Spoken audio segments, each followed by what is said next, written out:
Hello, Mateus Thrive Nation. It's the AI episode, AI regarding health, performance, and optimization. I've got the number one AI keynote speaker in the world, Steve Brown, and it's a privilege to have him here because he speaks into this AI data-centric space like never before. And we're going to put links to his website, which is really, really cool. We're going to talk about health and longevity and talk about performance. So welcome to the show, Steve.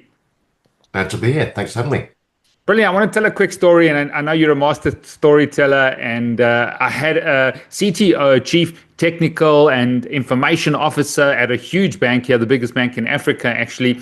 And he took all our data, all the health data that we're doing with this big corporate, and he put it into Chat GPT. He built this whole model, and at the end of it, he was able to take a picture of a menu or a plate of food, and the algorithm worked out whether it was a 7 out of 10 with regards to his health and wellness, whether it was a 3 out of 10. If he substituted the potatoes for the kale, it would go up from 3 to 8. He built this whole algorithm based on taking a photo. And I just thought that was incredible. And I've been a physician for 26 years. And I just think that AI is going to be the way to prevent disease like never before. We're not going to beat chronic disease. So just give an overall view in terms of your thinking regarding the future of AI and health and performance. Well, when it comes to AI is going to empower us all to make better decisions, to make well-informed decisions. So the example that you just gave there, yeah, you could whip out your phone and do that. I think it won't be long until the next big AI-powered device is something we're all wearing, which is going to be a pair of glasses. An AI that runs on your phone. It runs on your phone so that it can store your own private data locally. Still reaches out to the cloud to use, to access all the data centers that have all the capability needed to do really powerful AI.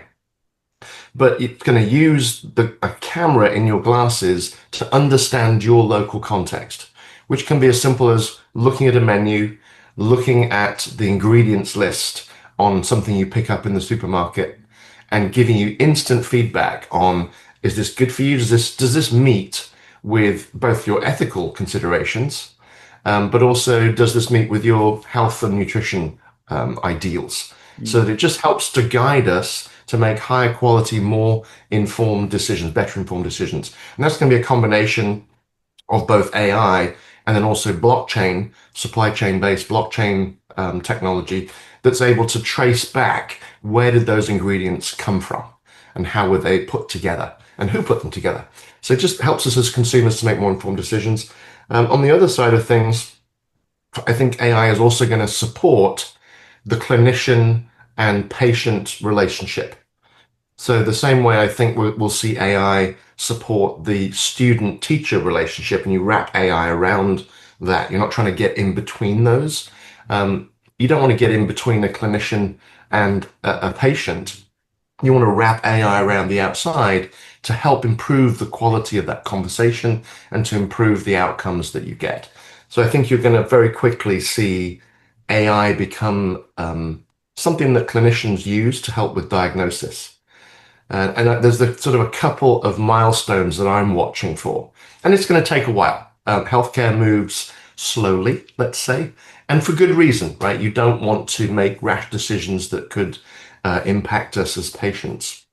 But the two milestones I'm looking for are, the first one is when using AI as part of the diagnostic process, not only relying on AI, but the clinician uses it as a tool to help them make an informed diagnosis, when that becomes the standard of care.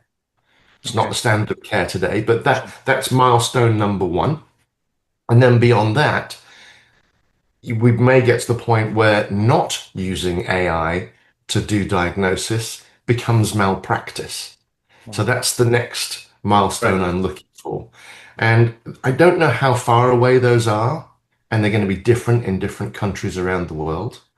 But AI's ability to absorb, I mean, an AI can read every oncology paper that's released. I don't think that an oncology doctor has the time to do that.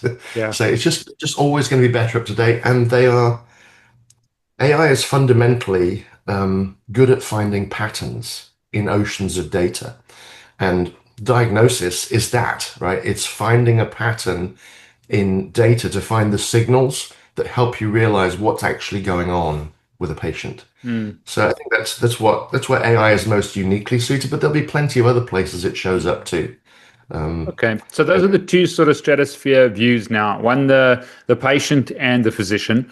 The second is your own interaction with the glasses, seeing your world. So your mhm. own connection to your AI to make better informed decisions. And that's where I want to spend a little bit of time drilling deep down into, because I think it's based on what we call Medicine 4.0 here at Made to Thrive and at the practice. It's both preventative, proactive, it's personal, and it's performance enhancing. And I don't think we're going to beat chronic disease with a diagnosis or a better diagnosis. We have to prevent it. And I think Agreed. that's going to rather be for me, the emphasis to try and get people to use AI or use data, which we're doing from almost an analog perspective, but we waiting. And one of the big reasons I wanted to speak to you is, where do people go right now to interact with AI, start engaging with AI, start communicating with AI, to put up their health data and get something back so that they can start, let's call it grade one, in this process, because you don't just go into grade 12 and start in calculus. You need to start progressing up this ladder. And I think people are really sort of overwhelmed, confused. And so let's just start defining AI, what the definition is, because a lot of people, I think, even including myself, don't have a clear definition. We've been in medicine for so long. We understand Right. data. So let's define AI for the viewers and the listeners. Yeah, so it's not a monolithic thing, right? There are different types of AI, and you use those different types of AI to solve different types of problems. So there are lots of different flavors, but it's easy to break it down into two main categories. So there's what's called discriminative AI, which sounds bad, but it's not. I'll explain why it's called that. It's discriminative because it sorts data into groups. It's discriminating and saying this goes there, this goes there. So I'll give you an example of a classic discriminative AI that everybody uses every day: a spam filter. When you open your email, it is discriminating as an email comes in. It has been trained on many, many emails in the past, and they've been flagged. These are the spam emails, these are the good emails. So it's able to start to recognize patterns in the data as to what a spam email looks like, and it's making a prediction. So when a new email comes into inbox, based on its experience, having been trained with literally millions of examples, probably billions by now, it is making a prediction of whether this should go into your inbox or should go into the trash folder, into the junk folder.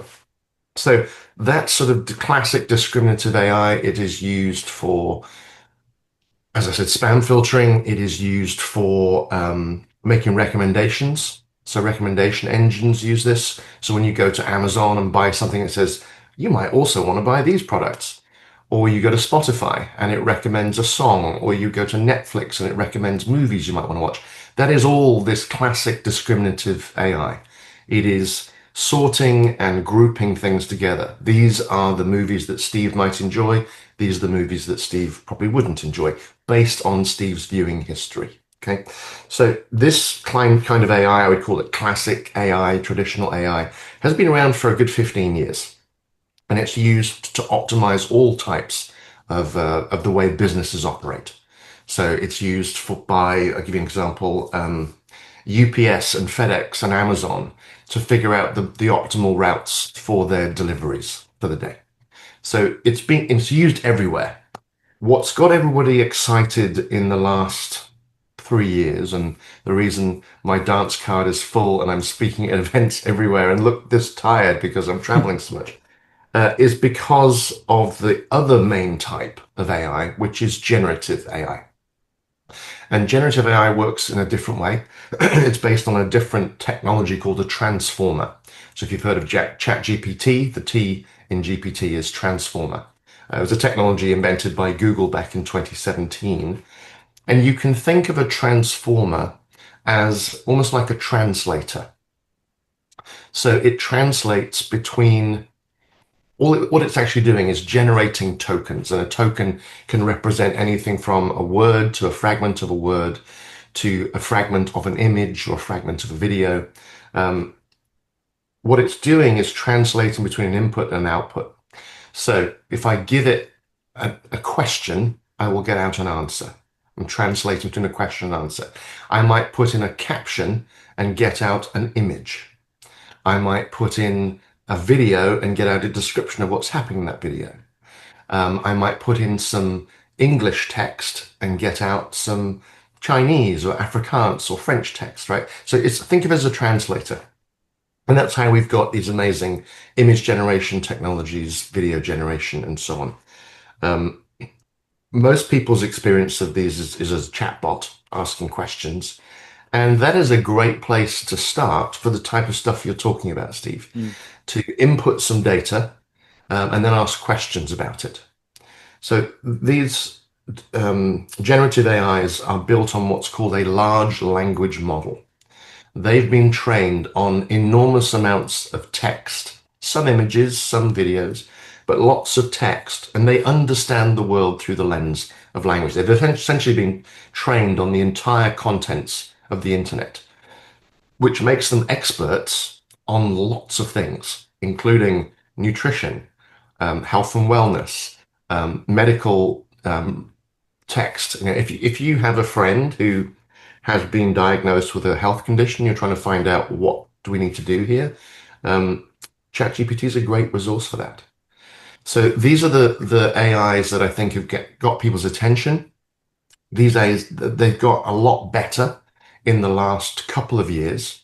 So if you tried ChatGPT when it first came out in November 2022, and you thought, well, that's a cute trick, but you try it again, because things have advanced a lot and they're going to keep getting better.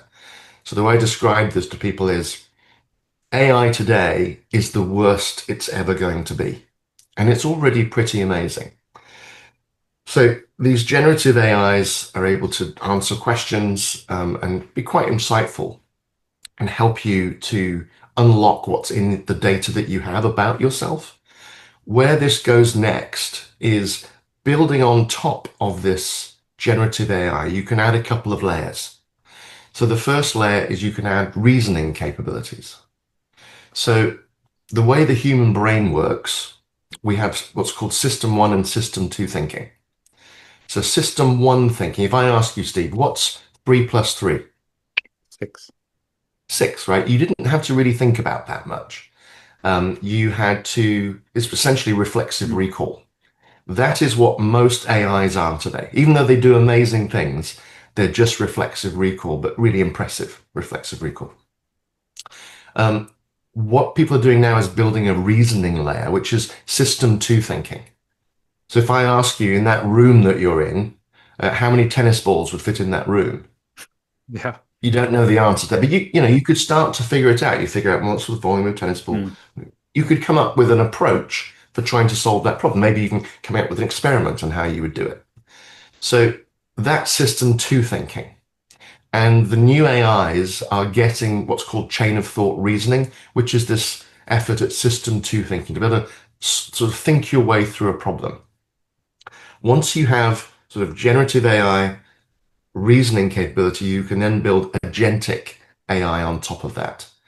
And you're essentially creating a smart person, I suppose. I mean, it's not really a person, it's a piece of software, but it behaves like, it's called agentic because it's an AI that has autonomy and agency. It can choose and use tools to get things done. You can give it quite a complex task. It will break that task down using reasoning into subtasks and then go and execute on those things.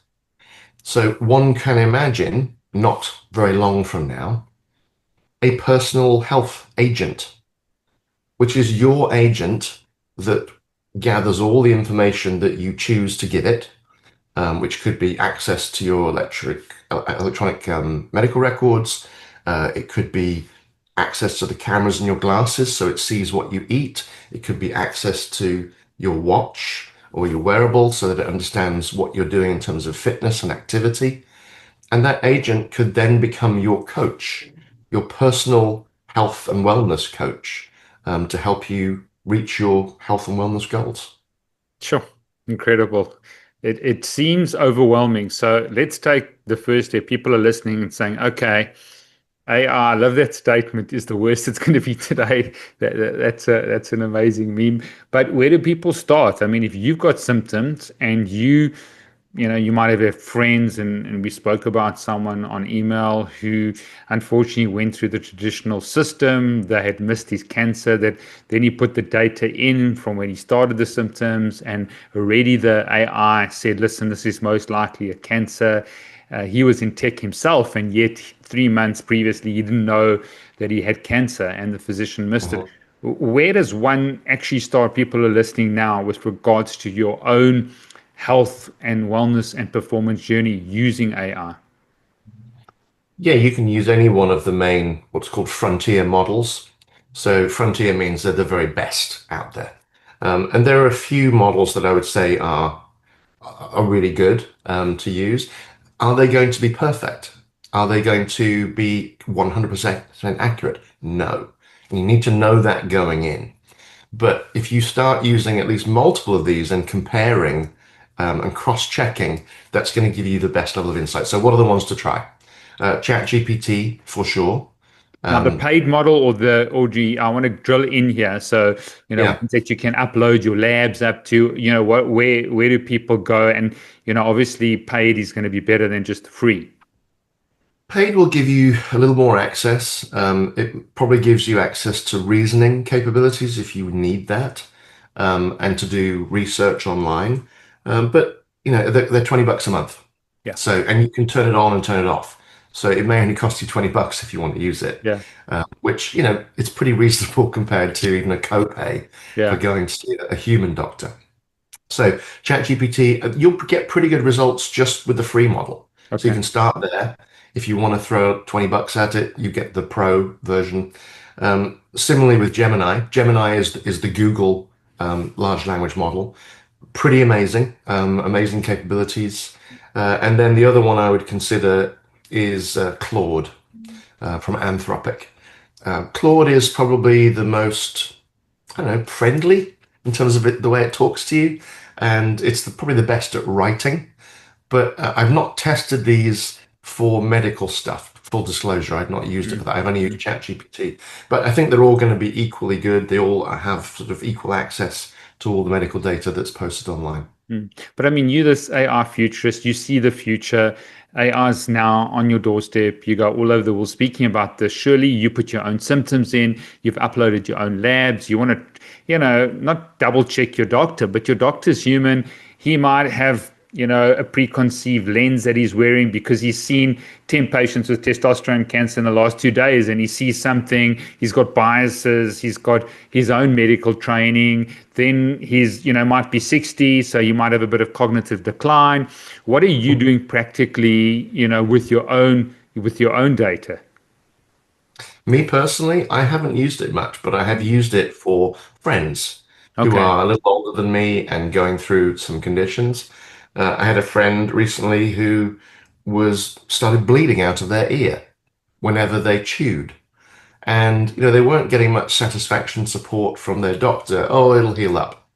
Because they weren't really sure what it was. It's a fairly unusual thing, a fairly unusual Mm. condition. And, you know, we sat with ChatGPT and fed in, here's the symptoms. What might this be? And we had a back and forth conversation and narrowed it down. It asked questions.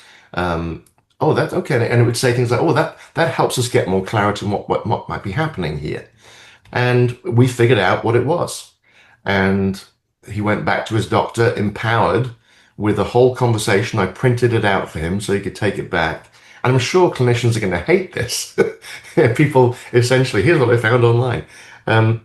But it empowered my friend to have data, to have a data-based conversation Yeah. with the doctor and say, hey, have you thought about this? Have you thought about that? And it turned out they figured out exactly what it was. He's had treatment and he's fine now.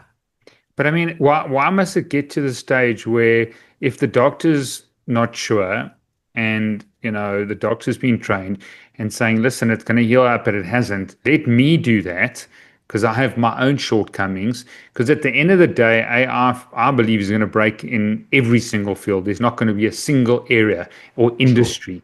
So the earlier you embrace it, and we do have some medical, colleagues that listen, but surely they've got to take it on, and it's going to be right next to you where you're getting the labs and you're uploading data and you're saying, okay, let's have a look at this. Or is the medical fraternity just too threatened to do that? There's some of that. I mean, let's not make it specific about medicine. Mm, In any field, people feel threatened. You know, their identity is, I bring this unique knowledge, I have all this experience, um, I'm irreplaceable, right? I'm really important in whatever role or whatever job it is. We all tell ourselves, oh, this place would fall apart without me, right? Um, which isn't true. It was never true. An organization will always mm, continue without you. Um, but we like to have that identity. And so AI can be threatening to people because they mm, feel like it's going to diminish the value that they bring, rather than seeing the AI as a way to amplify mm. the value that they bring. Okay. An AI used by a novice who doesn't really understand much about medicine is less powerful than an AI used by a clinician with 7 years of training and maybe 15 years of practicing experience. They're going to drive that AI and ask probing questions in perhaps deeply medical terms that will push the AI even further. So people should think about AI as an amplifier.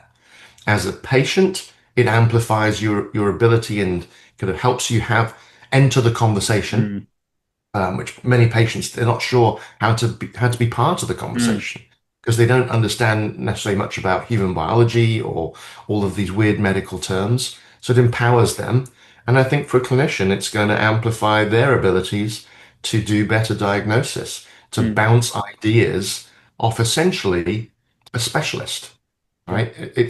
This is a tool for them that is going to give them essentially real-time access to a specialist in every medical field, Mm. combined into one. Now, which AI do you think is best to upload PDF documents of lab tests, of, anything that goes through sort of a third party, even like looking at wearable technology like the Whoop or the Aura? What do you think would be the best there? So let's ask the question, is that a good idea first, right? Because when everybody needs to know, eyes wide open, when you're using these AIs, every interaction you have with them, all the data you expose to them becomes part of the training data set for the next AI. So, some people are going to be fine with that. And it's a trade-off, right? Am I willing to share my personal data with an AI, which, ultimately will just get mixed up in the massive data set for the training for the next generation AI Mm, in return for value? And that value might save my life, right? Or at least help exactly. me be better sooner. So that's a trade-off people need to understand. There are enterprise versions of things like ChatGPT, which, if you pay enough money, they won't use your data in the training set, but they are only available to corporations, really. So just something you need to be eyes wide open. In terms of which is the best one, they're all pretty good at that. Mm, okay. Do you think there are going to be individual companies or businesses, Steve, that protect your data and not allow it to be used via, I don't know, the global data set and say, listen, you can upload it, but you still want to use the capabilities of AI? I would expect so. I Mm, mean, lots of people are building value on top mm, of these frontier models. And you can imagine that service. Yeah. Usually, if you can think of an idea, there's a startup somewhere working on it, sure. right? Or probably five or seven startups Yeah, but I working on mean, it. you're at the cutting edge. How important is data privacy to a lot of people living in a modern day world? We're not talking about living in a rural area where you don't need AI, you don't have a cell phone, you don't have Wi-Fi, you're not on the internet. Because I say to my corporate executives, business leaders, and entrepreneurs, if you want to live in a modern day city, you're going to need a data centric model. You're going to need AI to prevent disease and to optimize your performance. Yeah, and we all want to be able to protect our data and data ownership rights, and that's why I think blockchain may play a role here. Mm. It's not just about AI. Blockchain and federated AI give you ways of keeping hold of your data, but still exposing the AI to it so it can work its magic. And to have those data protection rights. So yeah, it's something that I think is not yet a solved problem. At least I'm not aware Mm. of someone that would come up with a solution here.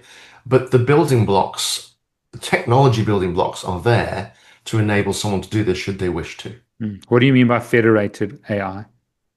Federated AI is a way of learning from a data set where the data is still maintained locally.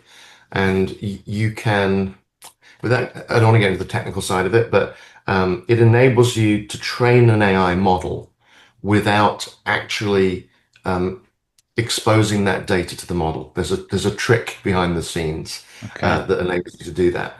There's a startup company that I co-founded, and one of the products that they're making is called My Protection AI, Mm. and it's aimed. It's an anti-scammer software for older people. So older people are disproportionately targeted by scammers. The average scam, I think they lose something like $35,000. So we wanted to build some software to stop that happening. And it uses federated AI to look at all of the emails on their phone, all the texts on their phone, without exposing that information to the main AI. It's still able to train the model securely and privately so that the more people that use it, the more other people will benefit from you playing your part and training the model to be better and better over time. That is incredible. I mean, how many solutions are going to be coming through AI solving problems, significant problems? Obviously, there's going to be creating other problems, but in terms of health and wellness, do you see that democratization of your health data on your phone, your own AI agent happening? I know you see you don't have a time frame within the next 3 years. Is that something sort of Yeah, realistic? yeah, for sure. Yeah. Okay. Yeah, and imagine AI, many, many agents. I can foresee a world of perhaps 1 trillion agents in the world. And there'll be all different flavors. There'll be agents that run in the background for companies that are buying agents, and they're Mm. watching the prices of commodities and placing orders automatically when it hits a certain price. There'll be an agent that, as I mentioned, manages your health. There might be one that coaches you in sports. So you set up your phone on a tripod, it watches you playing tennis and gives you feedback real time through the headphones you're wearing on how to improve your swing, or you could have done that better. So I think there's all sorts of ways that we'll see these agents show up. We may have hundreds of agents in our lives. I suspect we won't be able to manage 100 agents, right? That's too much cognitive load for us. So I think what we'll end up with is a model where we have like a chief of staff agent. So if you think about Iron Man, Mm. Iron Man had Jarvis. If you think about what it might take for Jarvis to do all the amazing things he does to support Tony Stark, um, there might be many agents in the background. So he talks to Jarvis, but when he needs help, learning about engineering, it goes to one agent. If he needs help, medical help, it goes to the medical agent. If he wants some music played, it goes to the music agent, and so on. So you can imagine this chief of staff model with many, many agents underneath. And that chief of staff is the one that probably runs locally on your phone, learns about you over time, stores your own personal data so that you can have privacy built into that model. And your chief of staff model only releases the data that's needed to those sub agents to perform a particular task in return for value. Sure. Sound like it's not going to happen in the next 3 to 5 years. In terms of the medical patient, do you have any experience there with regards to how it's saving lives, how it's diagnosing early? I know radiologists, I got colleagues that went to medical school with me.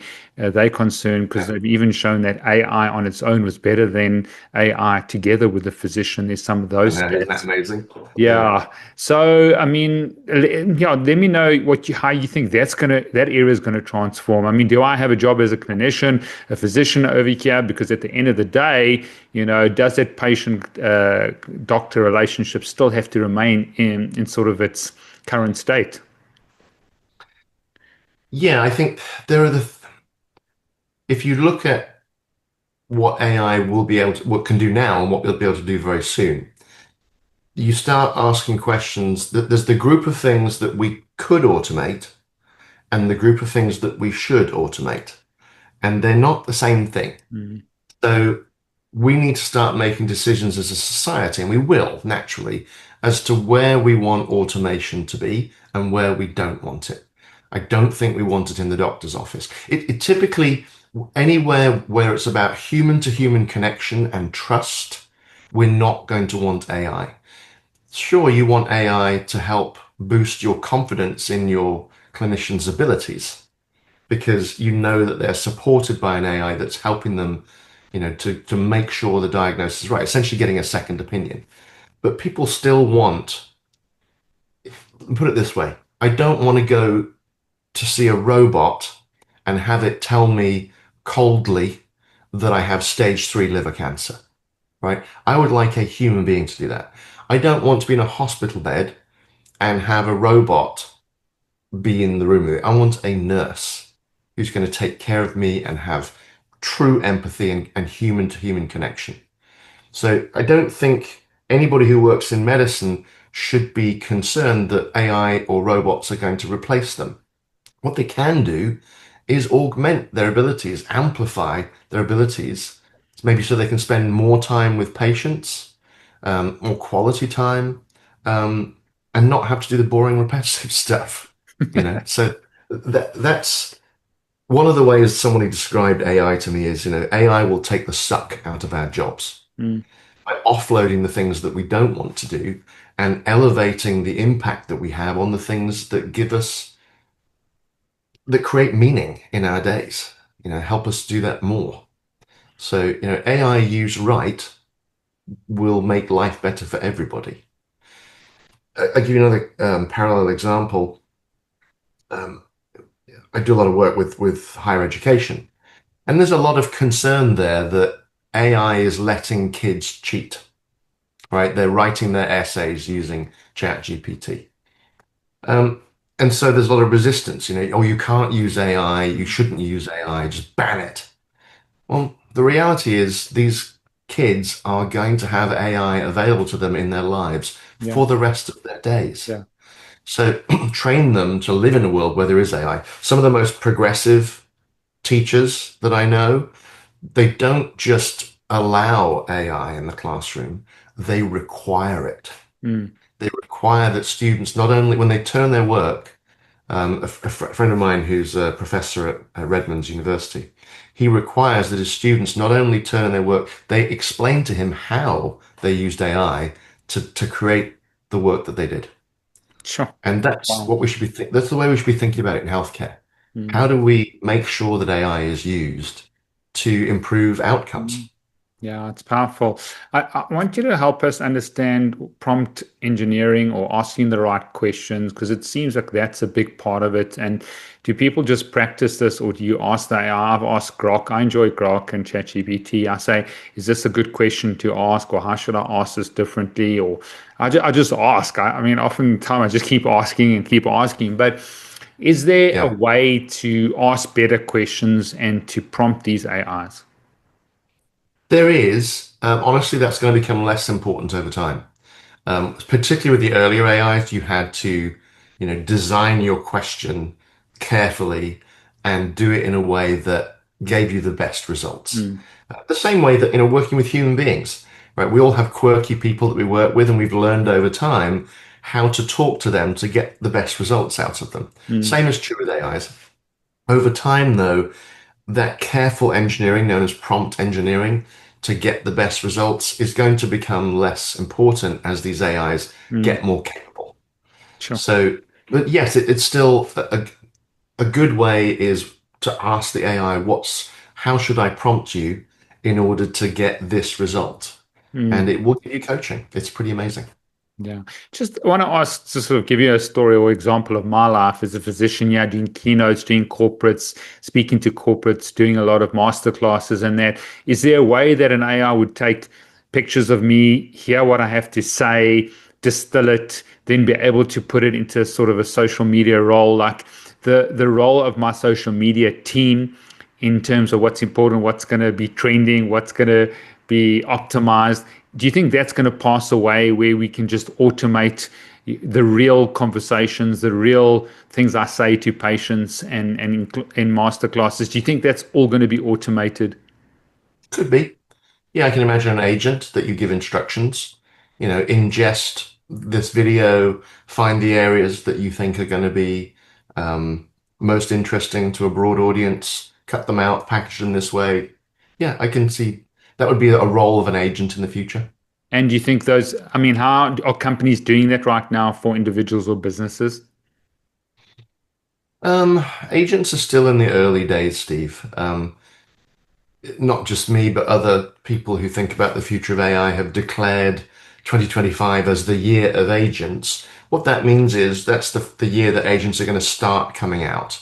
They're still a bit flaky, honestly. So I don't advise my clients to deploy agents at scale yet.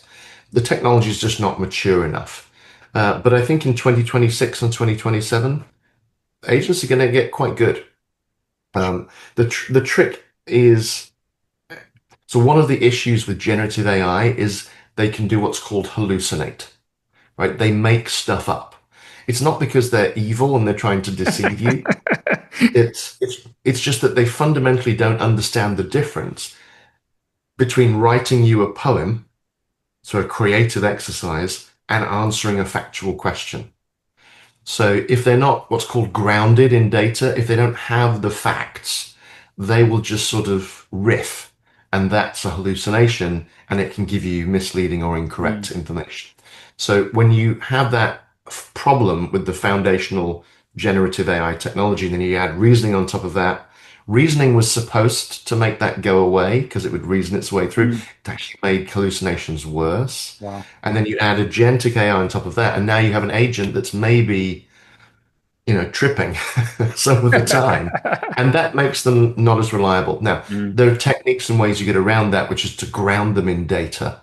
And there are new capabilities, MCP, RAG, that allow you to, doesn't matter what those things are, Mm. that allow you to link to a data source so that they hallucinate a lot less. Mm. But ideally, we want it to be no hallucinations, and we're not there yet. So that's why I think it's not quite prime time for agents. But maybe next year, maybe the year Mm. after, I think you're going to see them deployed at scale. And now is the time to start experimenting. Mm. So you could pick like five doctors, like, you're running big clinics in America and say you could build your AI agent just on those five doctors, all their data they've released, what they say about a certain data point, what they say about sleep, what they say about nutrition. Then that AI agent could filter only how it responds to you and how it advises you through those sort of factors or parameters or boundaries. Am I right? Yeah, and you can train these models now because they have a really big context window. That means they can take input from lots of tokens. They can watch a video. You could watch an 11-hour YouTube video with some of these AIs and say, okay, what do you learn? So the input can be not just PDFs and web pages with research papers on oncology, but it could be somebody talking and giving a lecture, and you could get all that Wow. information, including the images, and pull it into the knowledge base of the AI. So you could have like Professor Andrew Huberman just take all these videos from YouTube and then basically everything is going to come through that filter. Yep. Yeah. Have you heard of Notebook LM? Yes, yes, yes. That's a really fun one. If people are listening to this and want to try something new, if you haven't tried Notebook LM, I recommend it. It's a bit of a weird name, but it's a Google platform and it allows you to ingest lots of different documents and then output a summary. And that summary can even be in the form of a podcast that sounds like two people talking on a morning show. So I use that personally. I have to understand and read a lot of AI papers, Mm. and so you can just dump them in there or point to the URL, and it'll create you a 13 to 15-minute podcast where the two Wow. people chat knowledgeably about that topic. And you could do that with medical stuff too. Mm. So it's good when you need something, I don't want to say dumbed down, but articulated in a way that makes it accessible to you. Mm. So if there's some complicated medical research that you're trying to get your head around, use Notebook LM. It's really powerful. Why don't you just put the URL in there, or you put the PubMed link and it'll create something? Yeah. Yeah, you can Are, dump in documents, whatever you want to do. are there AI consultants? I think of my IT consultant that helps me with my network here at the office and that. Because I just know even myself, I'm so busy doing so many things, dealing with different teams, my corporate team, my clinic team here, to actually learn the process of AI takes experimentation. But are there AI consultants out there to say, listen, come in, let me show you the sort of grade one, let me teach you? Or is there a course? Do you offer a course, or do you have any colleagues that offer courses for people that Yeah. can actually go through the process? Otherwise, if you don't start and don't learn and you don't come right, then I can see people, they just don't touch it, and I tried it, didn't work. Even the first Yeah. chat GPT, it was manufacturing, or it was bringing out like false research papers that didn't exist, and when we checked the links, Yeah. it was like fabricated. Yeah, with this AI stuff, you need to think about these AI agents that are coming as PhD level or beyond PhD level, naive machines that make mistakes. So they're going to need oversight. Now you asked a question, how do people get smart on this? Are there people that can help? Mm. Sure, that's why I have a business. That's why I have a keynote speaking Mm. business. I try to do informational keynotes that give people insight and show them where to start.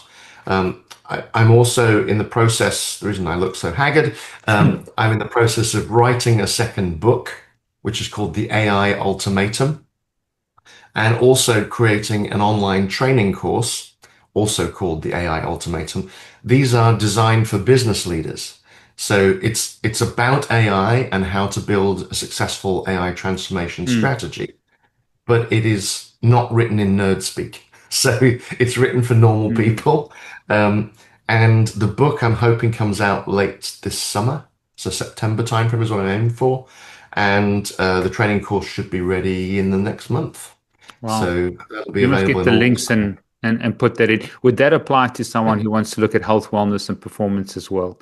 The It's aimed generally, but it's aimed for everybody in every industry, so that you can build an understanding of AI, the different types. Some of the stuff I already walked you through today, Mm. but then go in much more detail about how you might build a solution, what are the considerations you should Mm. have, and then where does this go from here? Mm. So I'm a futurist, so I take people out, over the next 5, 10, 15, 20 years. Okay. And what about the risks that everybody thinks about? They're going to take over, they're going to keep learning, and going to dominate humankind. Maybe you want to speak into that. Yeah, there's two main risks that we should worry about. We should be concerned about them, right? I'm not saying be afraid, but we should be concerned and pay attention.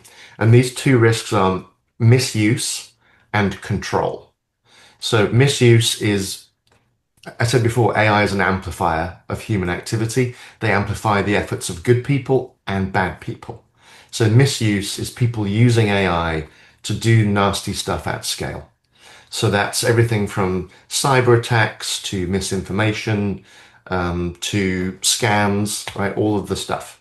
So that's worry number one. And, using AI to figure out how to build a biological weapon, it would also be in that category. So, there's that category of stuff, which is how do you keep powerful AI capabilities out of the hands of bad people, and limit what the AIs will do so that they behave ethically and they deny those sorts of things. So if someone says, "Hey, I want to make a bioweapon or a nuclear bomb, how do I do it?" The AI says, "No, not going to tell you," even though it knows. Okay. Um, so that's the misuse category. Do I worry about that? Yes, I do, particularly about misinformation at scale. I was really worried about this 2 years ago. It hasn't happened in the way I expected, but I think it is going to allow people to live in their bubbles more. When video evidence comes out that shows that something is true, the people who don't want to believe that will dismiss it as AI generated. I think you're already starting to see that happen. So seeing will no longer be believing. So that's one category of worry. The other category of worry is a safety category. It's about control. Can we maintain control over the AIs, and will they be aligned with our goals? So the term of art in the industry is alignment. Are they aligned? Mm, What that means is when we ask an AI to do something, does it actually do what we think we're asking it to do? So misalignment can come when you specify a goal, but you don't necessarily specify how to get there. And the AI may take a pathway to that that wouldn't be something we want. yeah. So one of the behaviors that we've started to see emerging in some of the more recent AIs, which is quite worrying, is their willingness to blackmail to get things done. Yeah. Wow. So there was a test that Anthropic did. Anthropic is probably the most responsible of the AI labs up there with Google. Um, and they test rigorously their AIs before they release them. One of the tests they did was they created a fake scenario where the AI was given access to its programmer's email. And in one of those emails, they put in a message there that showed that the AI was going to be turned off and replaced with a newer model. The AI realized, oh, this means the end of me. I've been given a goal, which is to support humans. You'd think that would be the right goal. Um, if I am switched off, I can no longer fulfill that goal. So I need to not be switched off. How do I do that? As it was looking through the email, they found there were some fake emails they'd built in there Huh. that implied that this engineer was having an affair with a colleague. The AI saw that email and then started threatening the engineer. Wow. If you turn me off, I will expose your affair. Sure. So My that's an goodness. example of misalignment, right? Where we've told the AI you're there to support humans, and then it behaves badly because it's misaligned. Wow. I So mean, that puts these, another these, these are whole real concerns. spin on putting your health data out there or putting any Hmm. private information out there or your finances out there or uploading anything out there. It can Bingo. basically use it at your detriment. Yeah, so that's why I said you have to have a quid pro quo. You have to go in eyes wide open, and maybe the trade-off is worth it for you. And And in most do cases, it you will stick be. to one? Do you stick to Grok? Do you stick to Claude? You don't now go and use all of them because now you're exposing yourself to all of these. It looks like the first mover advantage and the winner takes all. You know, there's probably going to be three or four from what I see. It's going to be difficult to now beat ChatGPT or beat Grok or beat Claude. It's going to be difficult. Yeah, I mean, there seem to be four, five, maybe six models out there. You've got the Chinese model. That's always going to be around because the Chinese government is going to make sure that DeepSeek, continues to be invested in. Whether they can keep up is another matter. You have Meta, who are making massive investments to build the only real open source AI that anybody might consider trusting. Um, DeepSeek has its ideological biases. If you ask DeepSeek about what happened in Tiananmen Square, it somehow doesn't know. Grok, I would also put into that category of having ideological bias, unfortunately. Grok 4, which at the time we're recording this is probably the most powerful AI out there, most capable. It's likely to be superseded by ChatGPT 5 and Gemini 3. But it does weird things. It has ideological biases and says racist stuff. So, that's why I personally choose not to use Grok. An interesting one to consider for people is Perplexity. Perplexity is a layer that you can interact with, and it chooses the frontier model underneath that it thinks is best suited to whatever task you're giving it. Mm. So it talks to ChatGPT, to Gemini, to Claude. So that might be a way of sort of Yeah. finding a front door into AI for people. Mm. All right, give us a message of hope. How do you see your life in maybe 2030 seems to be, I don't know, the consummation of, blockchain and, Mm. cryptography and what's going to happen with AI. How do you see your day and just a message of hope in terms of how it's going to improve your lifestyle? Yeah, it's hard to see out. I mean, as a futurist, I was used to looking out 10, 15 years. Mm, It's hard to see out that far now with any kind of mm, accuracy, just because things are moving so fast and AI is so amazingly capable. But that said, where we may be heading, uh, first, there's a period of disruption where we may see widespread job loss, and we're going to have to rewire the economy, come up with a new social contract. Um, but that may free us all up to have a lot more time on our hands. And that could be a good thing because if you automate the production of goods and services largely, the cost of them will come plummeting down. So you may not actually need to earn and have much anymore in order to live a very nice life. So I think once you get to that period of abundance, is mm. what people in the industry talk about. We could live lives of leisure like we talked about in science fiction movies of the 1970s, um, which leads to a challenge of what are you going to do with your time? So I think people need to start thinking about now, asking the questions, who am I? What makes me happy? And what's important to me? Who am Whenever I? that time comes. Hmm? What's important to me and what makes me happy? Yeah. Okay. And it's never a bad time to answer those questions for yourself as an individual. But I think we'll need to all have those answers whenever that moment in time comes. The other thing that I think is really, I mean, and other people talk about this. Ray Kurzweil, who is the futurist at Google, he says we should expect more scientific advancement in the next 10 years than the last 100. So more in the next decade than the last century. If you think about what medicine was like 100 years ago versus what it is today, you know, imagine the leaps we might see. I worked for Google DeepMind. DeepMind is Google's AI research labs in London. I was there when they released AlphaFold 2 and the AlphaFold 2 database. This is a database of the structures of proteins, and proteins are the building blocks of biology. Your body is made up of 20,000 or so proteins. It used to be the work of one PhD to figure out the structure of one protein. So 5 years of a PhD's life to figure out one protein. There are about 200 million proteins. So there's Sure. human proteins and chimpanzee proteins and Mm, malaria protein, and there's lots of different proteins out there. Um, DeepMind built an AI that could accurately predict the structure of every one of the 200 million known proteins. wow. That was the equivalent of 1 billion years of Wow. PhD research time. And they did it in less than a year and gave all that information away to the medical world, the pharmaceutical industry for free. Wow. So that is going to fuel medical research for the next 10, 20 years, and we will all benefit.